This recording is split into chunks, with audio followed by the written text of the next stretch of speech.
Police have a breakthrough on an old case. Takes a bit to shock a jaded old crime hack like me, but this twist in the unsolved murder of Kerry Tate left even my jaw on the floor.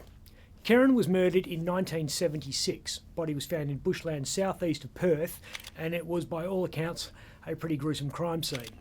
Her corpse was slumped over a charred tree stump, which was surrounded by a semicircle of burnt objects. Yeah, it looked like witchcraft. Well, we've just learnt that the rumours of dark arts weren't the most astonishing thing about this crime.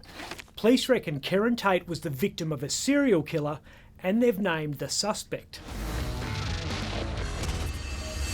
A soldier. Terence Fisher. Born in 1950, served in the army and lived in Perth's southern suburbs. Police believe Kerry was his first victim. Kerry's body was found just 500 metres from where the remains of 38-year-old Barbara Weston was discovered a decade later. He's in the frame for that killing in 1986, plus Kerry Turner's murder in 1991. For years, we'd thought those women had fallen victim to serial killers Catherine and David Burney, but turns out there was likely another killer at work in Perth at the time. Fisher's dead now, right? Died from cancer, August 2000. Cops say he was a quiet person who enjoyed sailing of all things. He was a heavy drinker.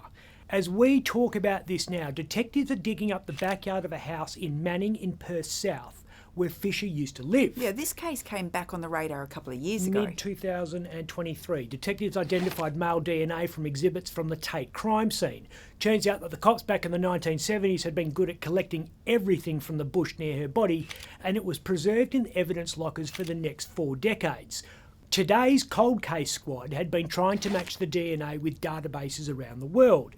Not just the convicted crims who hand over their DNA when they go inside, but also databases like Ancestry.com. And they finally got a hit. Kind of. They didn't find an exact match, but they did identify genetic similarities with DNA profiles on file. We are trying every technical means possible and available to us, both in Australia and other places in the world, to try and identify who the donor of that profile is. They identified some of Fisher's relatives, and they built a family tree with 10,000 names and used that to home in on Fisher.